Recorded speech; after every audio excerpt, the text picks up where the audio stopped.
नमस्कार दोस्तों। दुनिया की राजनीति में एक नियम हमेशा याद रखिए, जब ताकत हद से ज़्यादा बढ़ जाती है तो उसका पतन भी उतना ही खतरनाक होता है। और आज मिडल ईस्ट में वही होता हुआ हमको दिखाई दे रहा है। सोचिए, एक तरफ नेतन्याहू पर बीते कल के दिन आईसीसी यानी कि इंटरनेशनल क्रिमिनल कोर्ट का शिकंजा कसा गया, वहीं दूसरी तरफ डोनाल्ड ट्रंप को सऊदी अरब ने एक ऐसा झटका दिया है जिसने अमेरिका की पूरी राजनीति हिला दी है। सोचिए, इस बेंजामिन नेतन्याहू की वजह से या इस इजराइल की वजह से गाज़ा में 70,000 से ज़्यादा लोगों की मौत हुई है।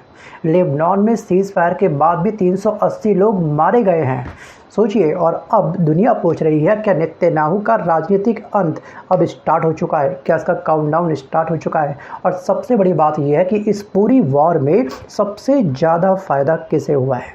अमेरिका को, इजराइल को, ईरान को नहीं दोस्तों, फ़ायदा हुआ है चीन को, और चीन का परम मित्र ईरान को। या आज के इस वीडियो में हम समझेंगे कि आखिरकार पूरी कहानी है क्या, सिंपल लैंग्वेज में, सिंपल भाषा में। तो चलिए बिना वक्त गवाए स्टार्ट करता हूँ आज का अपना ये वीडियो।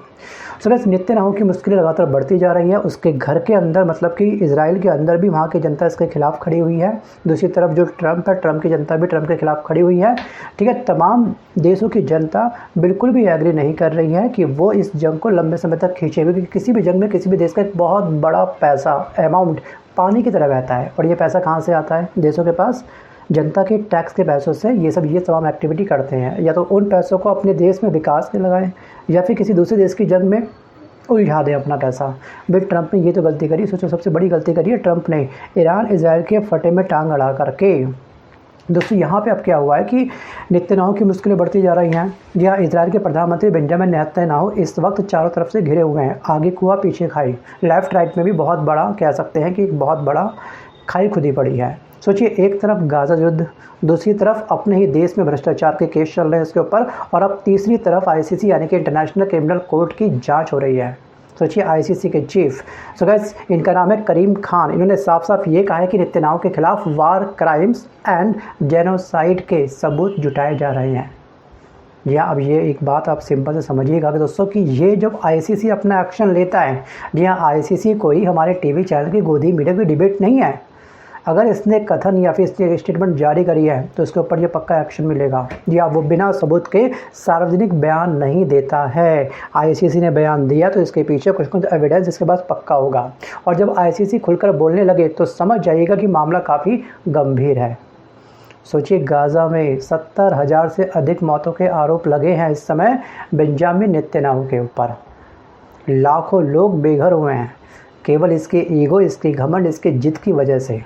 और अगर इन शॉर्ट में अगर हम देखेंगे, डोनाल्ड ट्रंप और बेंजामिन नेतन्याहू की जिद की वजह से, ईगो की वजह से हज़ारों बच्चे प्रभावित हुए हैं, हॉस्पिटल और स्कूल तबाह हुए हैं। और सिर्फ गाज़ा ही नहीं, यूएन की रिपोर्ट के मुताबिक 17 अप्रैल के सीज़ फायर के बाद भी लेबनान में जो उसने 10 मिनट के अंदर 100 मिसाइलें दागी थी उस एरिया में जहाँ पर जनता रह रही थी, उस हमले में 380 से अधिक लोग मारे गए हैं। अगर युद्ध विराम में गोलियां चल रही हो ना, तो समझ जाइए कि शांति सिर्फ कागजों में हो रही है। और दोस्तों सबसे बड़ी बात, सिर्फ अंतर्राष्ट्रीय दबाव नहीं है, जहाँ नेतन्याहू अपने ही देश में बुरी तरीके से फंस चुके हैं। उन पर भ्रष्टाचार के 3 बड़े मुकदमे चल रहे हैं। रिश्वत लेने के आरोप हैं, मीडिया को प्रभावित करने के आरोप है, बिजनेस फ़ायदे देने के आरोप हैं इनके ऊपर। और अगर ये केस तेज़ी से आगे बढ़ते गए तो जेल की नौबत इनके ऊपर आ सकती है। और डोनाल्ड ट्रंप के ऊपर कौन कौन से केस हैं, इसकी कुंडली मुझको निकालने की आवश्यकता नहीं है, आपको याद होगा अच्छे से। या एपस्टीन फाइल, एक छोटा सा एग्जांपल आपके सामने प्रस्तुत कर रहा हूँ, बाकी उसके पीछे की कहानी आप अपने अकॉर्डिंग जोड़ सकते हो। सोचिए, जब जनता भरोसा खो दे तो सबसे मजबूत कुर्सी भी हिल जाती है, चाहे वो ट्रंप हो, चाहे वो बेंजामिन नेतन्याहू क्यों ना हो। और यही वजह है कि नेतन्याहू लगातार युद्ध के जरिए अपनी राजनीति बचाने का प्रयास कर रहे हैं, और ऐसा उनके विरोधी आरोप लगा रहे हैं। वहाँ की जनता की स्टेटमेंट भी यही है, अपनी कुर्सी बचाने के लिए भैया इतने बड़ी जंग में एंगेज कर रखा है इसने अपने देश को। चलिए अब आते हैं सबसे बड़ी खबर पर दोस्तों, ट्रंप को सऊदी अरब ने आखिरकार क्यों रोका। देखिए, अभी हाल ही में डोनाल्ड ट्रंप ने ऑपरेशन फ्रीडम स्टार्ट किया था। ठीक है, अभी शायद 3 दिन पहले से स्टार्ट किया था, शायद वो डेट थी आपके 5 मई, राइट। और उसके 48 घंटे बाद ही इसने इसको स्टॉप कर दिया। कुछ ही समय बाद ऑपरेशन जो आपका फ्रीडम था इसको इसने स्टॉप कर दिया। क्यों? क्योंकि सऊदी अरब ने अमेरिका को अपना एयर स्पेस और मिलिट्री बेस इस्तेमाल करने से मना कर दिया था। तो बस ऑपरेशन फ्रीडम था ईरान को मजा चखाने के लिए। जी हाँ, जो इसने स्टेट ऑफ हॉर्मुज़ पर कब्जा स्थापित कर रखा है ईरान ने, जी हाँ, उससे उसका कब्जा हटाने के लिए ये ऑपरेशन फ्रीडम चलाया जा रहा था। लेकिन क्या हो गया, बाद में रोकना पड़ा, क्योंकि भैया सऊदी अरब ने साफ साफ बोल दिया कि आप मेरे एयर स्पेस को यूज़ नहीं करोगे, मिलिट्री बेस का आप मेरे इस्तेमाल नहीं करोगे। सोचिए, उसके बाद इसको रोकना पड़ा। इस बात की गंभीरता को ध्यान से समझने का प्रयास करिए दोस्तों कि मिडल ईस्ट में अमेरिका के बड़े मिलिट्री ऑपरेशंस गल्फ़ देशों के सपोर्ट पर डिपेंड करते हैं, और गल्फ़ देशों ने अपने कदम पीछे कर लिए हैं। भैया नहीं, बिल्कुल नहीं करूँगा तुम्हारा सपोर्ट, मैं तुम्हें जहाँ से उड़ाना उड़ाओ, जहाँ से करना हमला करो, कोई दिक्कत नहीं, लेकिन हमारा आप एयर स्पेस या फिर एयर बेस यूज़ नहीं करोगे। तो अगर सऊदी अरब सपोर्ट ना दे तो फाइटर जेट की मूवमेंट प्रभावित होती है, रिफ्यूलिंग मुश्किल हो जाती है और पूरे ऑपरेशन से स्पीड धीमा पड़ जाता है। अब यह ट्रंप ने सोचा कि ठीक है, एक काम करते हैं, ऑपरेशन फ्रीडम को हम लोग स्टॉप करते हैं। आपको याद होगा इसने ऑपरेशन फ्यूरी स्टार्ट किया था 28 फरवरी को, ये जंग स्टार्ट हुई थी। कुछ दिन बाद इसने क्या करा था, ऑपरेशन फ्यूरी स्टार्ट किया, जिसके तहत इसने क्या करा था कि ईरान के टॉप लीडर खमनोई को मार दिया था। भाई ट्रंप को लगा कि भैया ईरान के मैं टॉप लीडर को मार दूंगा, यहाँ की रिजिम चेंज हो जाएगी, इस देश के ऊपर मेरा अधिकार हो जाएगा, ईरान का जो टॉप लेवल का क्रूड ऑयल होता है मुझे मिल जाएगा, मैं और भी अधिक शक्तिशाली देश बन जाऊंगा। बट कहानी पलट गई। जो नई सरकार बनी ईरान के अंदर, उसने नींबू, नमक, मिर्च, हल्दी लगा करके अच्छे से एक पेस्ट बनाया, इसके दांतों में रगड़ दिया। दिन में तारे देख रहा है इस समय डोनाल्ड ट्रंप, हालत ये हो चुकी है। सोचिए, इस समय अमेरिका की जो संसद है उसको हम कांग्रेस बोलते हैं, उस कांग्रेस में एक वोट हुआ था जिसमें 52 देशों ने पार्टिसिपेट किया था, और फाइनली एक वोट डाला गया था कि आखिरकार ट्रंप को इस जंग में पार्टिसिपेट करना चाहिए था, नहीं करना चाहिए था। 47 देशों का मानना यह था कि नहीं, अमेरिका ने बहुत बड़ी गलती कर दी है इजराइल का साथ दे करके। सोचिए, जनता भी यही कह रही है, मैक्सिमम देश भी यही कह रहे हैं, नाटो के तमाम जो देशों का संगठन है वो भी यही कह रहा है कि ट्रंप ने गलती करी है। लेकिन अभी भी ट्रंप को सबक नहीं मिल रहा है। सारी सिचुएशंस के अगेंस्ट हैं, लेकिन फिर भी इसकी आंखें नहीं खुल रही है। शायद इसी को बोलते हैं विनाश काले विपरीत बुद्धि, शायद इसी को बोलते हैं आ बैल मुझे मार, शायद इसी को बोलते हैं अपने पैर पर कुल्हाड़ी दे मारना। बट ट्रंप ने क्या करा है, कुल्हाड़ी पर पैर दे मारा है, इसने ये कर दिया। और मैं एक बात अगेन बोलूँगा कि ईरान भी कोई कम नहीं है। जी हाँ, ईरान भी इस समय अंगद का पैर बना हुआ है, अपनी सारी शर्तें इस समय अमेरिका से मनवाना चाहता है। पहले इसकी 3 शर्तें थी कि आप मुझे न्यूक्लियर पावर बनने से नहीं रोकोगे। दूसरी इसकी शर्त ये थी कि जितना मेरा जंग में नुकसान हुआ है उसकी भरपाई करोगे। थर्ड इसकी कंडीशंस ये थी कि फ्यूचर में अमेरिका उसके ऊपर कोई हमला नहीं करेगा। लेकिन इसने इसमें क्या करा, चौथी अपनी शर्त और ऐड कर दी है। जी हाँ, चौथी शर्त है स्टेट ऑफ हॉर्मुज़ को लेकर के कि इस पर मेरा अधिकार होगा। और अभी हाल ही में ईरान की संसद के अंदर एक लॉ पास होने वाला है बहुत ही जल्द स्टेट ऑफ हॉर्मुज़ पर। अब बहुत ही जल्द ईरान लगाएगा टोल टैक्स, और दुश्मन देशों पर टोल टैक्स अधिक लगाएगा, या फिर उनके जहाज़ वहाँ से गुजरने नहीं देगा। इस समय स्टेट ऑफ हॉर्मुज़ ना ईरान का सबसे बड़ा हथियार है। जी हाँ, और इसके माध्यम से, इस हथियार के माध्यम से ईरान के पास कई देशों का रिमोट कंट्रोल अब उसके हाथ में आ चुका है। सप्लाई रुकी, वो उन देशों की अर्थव्यवस्था अपने आप ठप हो जाएगी। सोचिए, स्टेट ऑफ हॉर्मुज़ दुनिया का लगभग 20% तेल सप्लाई का रास्ता जी हाँ गल्फ़ रीजन से गुजरता है। अमेरिका के हज़ारों सैनिक गल्फ़ बेसिस में इस समय मौजूद रहते हैं। अरबों डॉलर की मिलिट्री लॉजिस्टिक इस रीजन पर डिपेंड करती है। सुपर पावर वही होता है जिसे रास्ता मांगना ना पड़े, लेकिन अब सुपर पावर देश को भी रास्ता मांगना पड़ रहा है। सोचिए, NBC और कई रिपोर्ट्स के मुताबिक सऊदी अरब इस बात से नाराज़ था कि अमेरिका ने बिना प्रॉपर कॉन्सुलेशंस ऑपरेशन शुरू कर दिया, बिना कोई प्लानिंग के बस इसने स्टार्ट कर दिया। यानी कि अब गल्फ़ कंट्रीज़ अमेरिका को आंख बंद करके उसको फॉलो नहीं करने वाली है। गल्फ़ कंट्री भी इसके अगेंस्ट खड़ी है, नाटो संगठन के तमाम देश इसके अगेंस्ट खड़े हुए हैं। सोचिए, और यूरोपीय संघ के जो 28 देश हैं वो पहले से खफा चल रहे हैं। उसके पीछे की वजह क्या है, रेसिप्रोकल टैरिफ। एक फितूर सवार हुआ था ट्रंप को रेसिप्रोकल टैरिफ लगाने का, 50%, फिर डाउन किया 45%, अचानक से करा 65%। पता नहीं कौन सा फितूर सवार था। मतलब कि रेसिप्रोकल टैरिफ के माध्यम से ट्रंप ने अपने आसपास अपने दोस्तों को भी इसने दुश्मन बना के खड़ा कर दिया है। कोई इस पर यकीन नहीं कर रहा है। और एक बात ध्यान रखिएगा कि ऐसा कोई सगा नहीं जिसको ट्रंप ने ठगा नहीं। सो गाइस, इस पूरी वॉर में सबसे ज़्यादा खर्चा जो हुआ है ना, वो इस समय हुआ है ईरान का भी, या ईरान का जो इस समय पेट्रोल की, जब क्रूड ऑयल की जो रिफाइनरी प्लांट थे वो भी ठप पड़े हुए हैं, ठीक है, सप्लाई हो नहीं रही है, तो नई रिफाइनरी वो क्या करेंगे। और दूसरी तरफ नुकसान हुआ है इस समय अमेरिका का भी।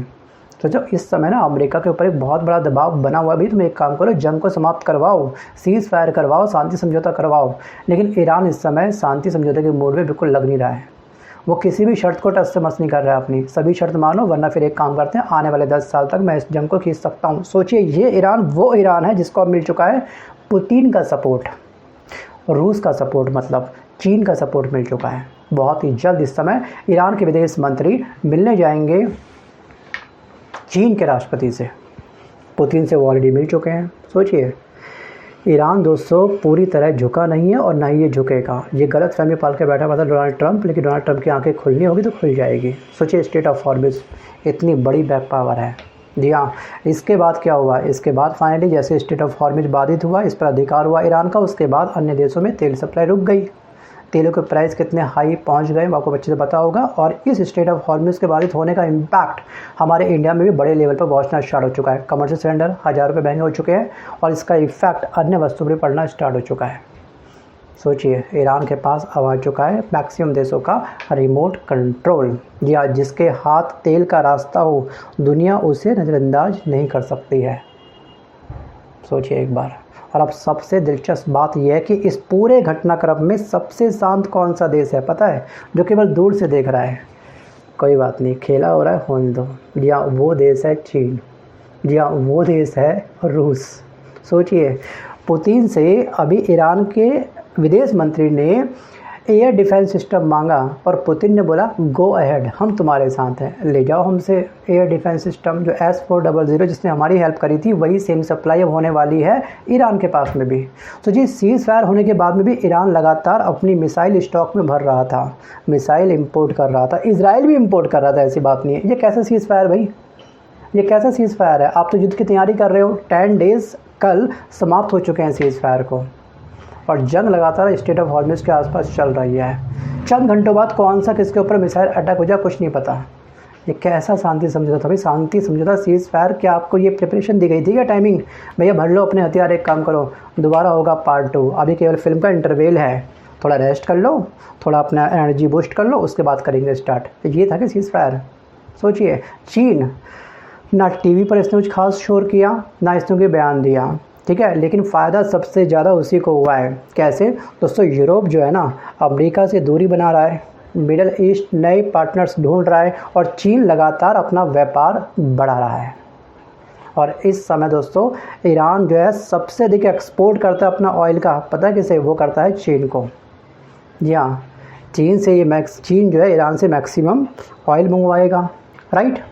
उसके बाद ईरान को मॉनेटरी बहुत बड़ा बेनिफिट होगा, भाई वो सामान दे रहा है, सामान के बदले कुछ तो अपना मार्जिन रखे रहेगा, सोचिए। और उस पैसे का ईरान कहाँ इस्तेमाल करेगा, जंग में। एक बहुत बड़ा दोस्तों कैलकुलेशंस है, और कहीं ना कहीं अप्रत्यक्ष रूप से चीन और रूस ईरान का साथ दे रहे हैं। और यहाँ पर अमेरिका के राष्ट्रपति डोनाल्ड ट्रंप और इस समय इजराइल के, ठीक है, प्रेसिडेंट हम कह सकते हैं बेंजामिन नेतन्याहू, कहीं ना कहीं दोनों अकेले थकेले पड़े हुए हैं। लेकिन इनकी ईगो, इनका घमंड अभी भी कम नहीं हो रहा है। कब कम होगा वो चलेगा पता आने वाले समय में।